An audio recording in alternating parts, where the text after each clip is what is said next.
Mr. Lukas, just a few days out now from the Kentucky Derby. Most of the heavy lifting is done, but how important are these last few days in keeping your horse happy and healthy heading into the biggest horse race on the planet? Well, the thing that we try to do as a trainer now, we're looking at maybe 3 days out, is we just want to see the energy level come up. And of course, we don't want to have any setbacks of any kind. We got to train them enough that they're getting something out of it every day and not getting too fresh, and yet at the same time we want to have them with a lot of energy on that particular day. So that's what the next 3 days would be like. And just still seems to be flying a little under the radar despite a long list of positives, 20-1 on the morning line. Does that surprise you? A little bit. I don't think he'll be that. I think there's some handicapping numbers like the Thoroughgraph sheets and rag numbers and everything show that he is very competitive. And his last race was his best race, and that's what you always like to see going into the Derby. I think that he'll move forward off of the Arkansas Derby second place, and I think that as trainers, and I've been in a lot of these, what you try to do is you try to be dead right on that Saturday. And I feel comfortable that we're headed that direction. Whether we can win it, that's something else. He'll tell us, but I feel like we're in great shape going in. He's had a few wide trips, but been able to overcome that. Post position 6, and you've got Keith on. Do you think that will allow Keith for a potentially ground-saving run? Well, again, I think one of the most important things is that you have some tactical speed. You got to have some speed to get in position. The first turn is the key always, and it gets really crowded there.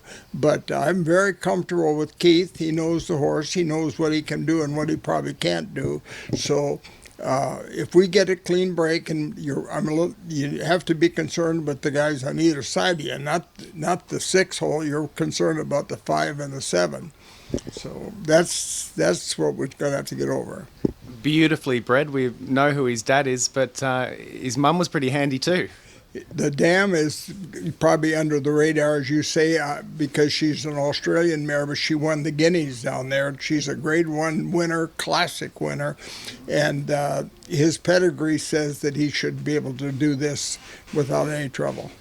You're still getting out on the track in the morning. You're on aboard your pony, and you would have had a chance to see a couple of your competition in the mornings. Has any other horses taken your eye from any of the other barns? You know, ironically, I try to watch every horse that comes out with a saddle towel and try to get a feel. And this year, I was telling Alec Rankin this morning, I have felt like every horse I've seen is training well. And I just worked with the state vet who was checking him thoroughly, and I said, how do you feel about it? He said, we got a good bunch. So I think everybody's going into it in great shape. And Wayne, do you still get as excited about having a runner in the Derby in 2024 as what you did in 1981? Well, it's still a thrill and everything, but I get real analytical. I don't scream and jump up and down and hug and praise motherhood and apple pie or anything like that. I get real analytical about the race, where we're at, what's happening in the race. But I still have, the excitement. I still love the whole arena. Well, all's looking positive for Saturday. We wish you and Keith and all the connections all the very best, and maybe you have your 5th Derby winner. Well, this would be a nice one to win, but I really believe that we are going to be contentious, and I think you're going to really get a beautiful race all the way top to bottom.